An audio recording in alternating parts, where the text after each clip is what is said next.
तुम अगर अपने माँ बाप के पास बैठे हो तो कान में हेडफोन लगा लो, वरना थोड़ा दूर चले जाओ, क्योंकि आज मैं जो कहने वाला हूँ शायद वो तुम्हारा दिल तोड़ दे। तुम्हारे घर में अगर एक कुत्ता भी हो तो उसकी भी एक वैल्यू होती है। वो बीमार हो जाए तो सब टेंशन लेते हैं, उसके लिए टाइम निकाला जाता है, उसके लिए अच्छा खाना लाया जाता है। लेकिन तुम 18 पार कर चुके हो, अभी तक पैसे नहीं कमा रहे, इसलिए हर दिन तुम्हें सुनना पड़ता है तू कुछ नहीं कर सकता, पढ़ाई में 0 है, तू बड़ा होकर क्या करेगा। फिर आती है सबसे दर्द भरी बात, पड़ोस के शर्मा काका के बेटे को देखा है, वो तुझसे छोटा है फिर भी कमाई कर रहा है, और तू बाप के होटल पर बैठकर खा रहा है। शर्म नहीं आती?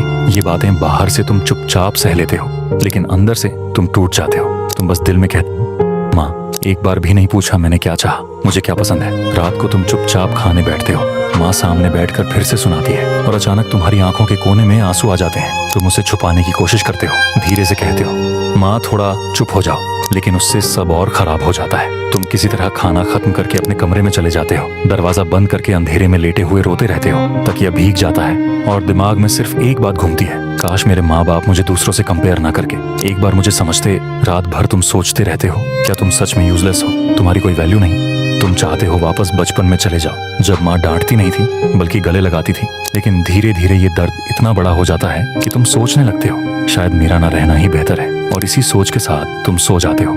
फिर सुबह होती है और वही सेम साइकिल, माँ की आवाज, इतनी देर तक सोता है, थोड़ा जल्दी उठ नहीं सकता, तेरे जैसा बेटा किसी को ना मिले। और तुम चुप रहते हो, क्योंकि तुम जानते हो आज भी कोई तुम्हें समझने वाला नहीं है। और जानते हो सबसे डर वाली बात क्या है? तुम जोर से रोना चाहते हो, लेकिन आवाज सीने के अंदर ही अटक जाती है। तुम प्यार चाहते हो, लेकिन जैसे तुमने उसे मांगने का हक ही खो दिया है। तुम स्ट्रांग होने का नाटक करते हो, लेकिन अंदर से हर दिन थोड़ा थोड़ा टूट रहे हो। लेकिन फिर भी एक दिन तुम खुद को प्रूव करोगे, किसी और के लिए नहीं, सिर्फ अपने लिए। एक दिन तुम मुस्कुराओगे इस दर्द को पीछे छोड़कर, और उस दिन शायद कोई नहीं समझेगा तुमने कितनी लड़ाई लड़ी है, लेकिन तुम जानोगे तुमने कभी हार नहीं मानी।